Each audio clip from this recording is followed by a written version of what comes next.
आज समझेंगे हम माइक्रोवेव की पीसीबी। जैसे आप देख सकते हो कि ये माइक्रोवेव की पीसीबी है, तो इसमें लगी हुई जो एसएमपीएस सप्लाई है वो कैसे काम कर रही है और कैसे उसके अंदर आईसी जो लगी है वो कौन सी लगी हुई है।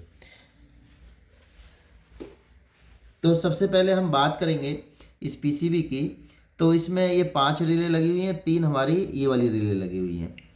ये 3 रिले जो है, एक मेन जो हमारा जो ट्रांसफार्मर के लिए होती है उसके लिए होती है, एक हमारा कन्वेंशन के लिए होती है और एक हमारे जो इसके अंदर हीटर लगा होता है उसके लिए होती है। तो बाकी ये जो है फ़ैन वगैरह के लिए लगी हुई है, तो समझ लेते हैं। तो सबसे पहले आपको इस पीसीबी में कनेक्टर मिलेगा और इस कनेक्टर में जो पहली, दूसरी, तीसरी, चौथी और पांचवी पिन है, ये सभी इन्हीं रिले के पॉइंट हैं। यानी कि यहाँ से हमारा जो है एसी करंट आउट होता है। अब एसी करंट जो आउट होता है वो हमारी मोटर पे जाता है, जो हमारी अंदर जो उसको फ़ैन होते हैं, 2 फ़ैन लगे तो उसके लिए जाता है।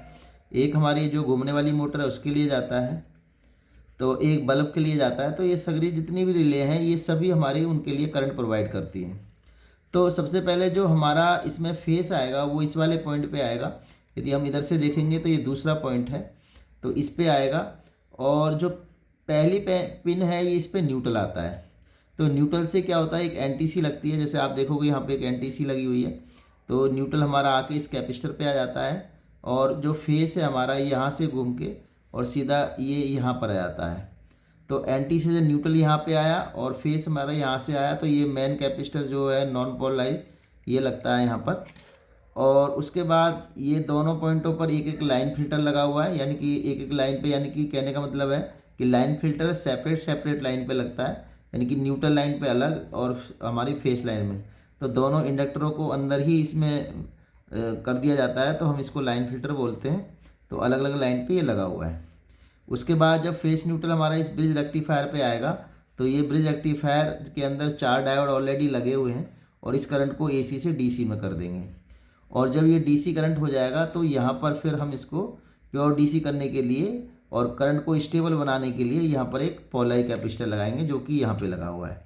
ये 10 यूएफ का कैपेसिटर है, आपको दिख रहा होगा यहाँ पे 10 यूएफ का कैपेसिटर है और ये 500 वोल्ट तक का कैपेसिटर है। तो इसमें आप 450 500 तक के वोल्ट का कैपेसिटर आपको लगा सकते हो। तो उसके बाद हमारा करंट जब ये प्योर डीसी हो जाएगा, अब इस करंट को हम इस एसएमपीएस ट्रांसफार्मर से स्विच कराएंगे। लेकिन ये जो ट्रांसफार्मर होता है ये प्योर डीसी पर ये काम नहीं करेगा, इसलिए इसके लिए एक स्विचिंग आईसी का इसमें इस्तेमाल किया गया है। ये जो आईसी लगी हुई है, जो आप यहाँ पे देख रहे हो, TNY 267 नंबर की आईसी है। तो मैंने जैसे आपको बताया, फेस सप्लाई सीधा इस कैपेसिटर पे आ जाती है और जो न्यूट्रल है वो एनटीसी के द्वारा भी कैपेसिटर पे ही आ जाता है, जो ये वाला पॉइंट है। यहाँ से करंट जो है इस मेन कैपेसिटर पे जाएगा। उसके बाद ये लाइन फिल्टर लगा हुआ है, जैसे ये न्यूट्रल लाइन पे लगा हुआ है और ये हमारी फेस लाइन पे लगा हुआ है। उसके बाद करंट हमारा इन दोनों ब्रिज रेक्टिफायर के एसी पॉइंट पे आ जाएगा। फिर यहाँ से प्लस और एक माइनस निकलेगा। तो जैसे आप देख सकते हो, यहाँ से ये प्लस निकला और ये माइनस निकला। उसके बाद ये करंट जो प्लस वाला करंट है सीधा हमारे डीटी ट्रांसफार्मर में चला जाएगा। तो यहाँ से आप देखोगे ये करंट सीधा इस डीटी ट्रांसफार्मर पे जा रहा है और इसका जो नेगेटिव करंट है ये आईसी की जो सोर्स पिन है उस पे जा रहा है। तो इसकी आईसी की चारों पिन जो है ये इसकी सोर्स पिन है और इस पे ये नेगेटिव करंट आएगा और यही करंट हमें इस डीटी को स्विचिंग कराना पड़ेगा। जैसे आप देख सकते हो, ये स्विचिंग करके इस पे दिखाया गया है। तो ये स्विचिंग करके जब जाएगा, ये ट्रांसफार्मर यहाँ पे मैग्नेट बनाएगा और उसी में इस आउटपुट सेकेंडरी वाइंडिंग में भी करंट बनेगा और एक ही ऑक्सिलरी वाइंडिंग है इसमें भी बनेगा। तो जैसे हम देखते हैं इसमें ये जो आईसी लगी है ये TNY 267 नंबर की है, PN नंबर। तो अब यहाँ पर होगा क्या कि जब हमारा ये प्लस करंट इस पे आ गया है, तो डीटी की जो दूसरा सिरा है ये सीधा हमारा इस आईसी की जो ड्रेन पिन है इस पे आ गया है। तो शुरुआत में क्या होगा कि ये हमारी जो स्विचिंग आईसी है, स्टार्ट होने के लिए इसको किक स्टार्ट वोल्टेज की ज़रूरत पड़ती है, क्योंकि ये आईसी ऑफ रहती है। तो उसके लिए हम क्या करते हैं कि ये जो करंट है इसी में शुरुआत में हम इसको कैपेसिटर को चार्ज करवा लेंगे, जिससे कि हमारी ये आईसी स्टार्ट हो जाएगी। वो कैसे होगी आप इसमें समझोगे कि जब ये करंट हमारे इस आईसी के अंदर आ जाएगा, तो इस वाली पिन पर एक ये कैपेसिटर लगा हुआ है जो ग्राउंड के साथ लगा हुआ है। तो जब शुरू में जब पॉजिटिव सप्लाई जाएगी वो सीधा इस आईसी पे आ जाएगी और आईसी के अंदर से करंट इस कैपेसिटर को चार्ज कर देगा, जिससे होगा क्या कि आईसी स्टार्ट हो जाएगी और स्टार्ट होने से ये वोल्टेज जनरेट होंगे इसके अंदर, और जो कि एक एक्सिलरी वाइंडिंग इसमें लगी हुई है इसमें भी एक वोल्टेज जनरेट होगा। डायोड इसको जो इसमें से करंट जनरेट होगा उसको डीसी बनाएगा और इस कैपेसिटर से हमारा ये प्योर डीसी होता हुआ इस कैपेसिटर के द्वारा इस पिन पे आ जाएगा। तो इससे क्या होगा कि जो शुरुआत में जब ये सप्लाई स्टार्ट होती है तब तो पॉजिटिव आता है, लेकिन जैसे ही ये नेगेटिव देने लगेगा क्योंकि इस पे जो इसकी जो सोर्सेज पिन है उस पर नेगेटिव करंट है, तो जब यहाँ से ये ड्रेन करेगा यहाँ से करंट को तो वो नेगेटिव करेगा, तो ये पॉजिटिव वहाँ पर अपनी वीसीसी सप्लाई देगा इस आईसी को और ये आईसी रेगुलर चलती रहेगी।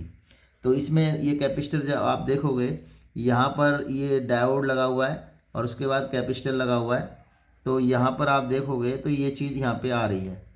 तो इसमें क्या होगा, ये कैपेसिटर जो है यहाँ पर ये शुरू में चार्ज होगा और ये उसके बाद यहाँ पर एक रेजिस्टेंस लगी हुई है और ये रेजिस्टेंस के द्वारा यहाँ पर भी एक कैपेसिटर लगा दिया गया है। तो ये क्या काम करेगा, यहाँ पर इसको किक स्टार्ट वोल्टेज देगा जिससे कि हमारी आईसी स्टार्ट रहेगी और यहाँ पर हमारे ये चलती रहेगी। लेकिन ये आईसी कितनी चलेगी उसके लिए एक फीडबैक सर्किट बना हुआ है। तो ये इसकी जो ये वाली पिन है यहाँ से सीधा ये फीडबैक ऑप्टो कपलर से आ रहा है, जैसे आप देखोगे यहाँ पर ये ऑप्टो कपलर लगा हुआ है, इसी से ही फीडबैक आ रहा है इस रेजिस्टेंस के द्वारा इस वाली पिन पर। तो जैसे कि यहाँ से एक फीडबैक करंट सीधा रेजिस्टेंस के द्वारा ये नेगेटिव करंट आएगा, क्योंकि जो आउटपुट में सप्लाई निकलेगी यहाँ पर एक वोल्टेज डिवाइडर बना हुआ है उसके द्वारा इसकी 1 नंबर पिन पे आएगा और 2 नंबर पर ये एक जेनर लगा हुआ है 2.5 वोल्ट का, जो यहाँ पर 2.5 वोल्टेज मेंटेन करके रखेगा। इससे होगा क्या है कि जो एलईडी जितना ब्लिंक होगी यानी कि जितनी लाइट ग्लो होगी उसी हिसाब से इसके अंदर से हमारी ये इसको एमीटर से कलेक्टर के बीच में ये करंट प्रोवाइड करेगा, जिससे कि हमारी आईसी अपनी स्पीड तय करेगी।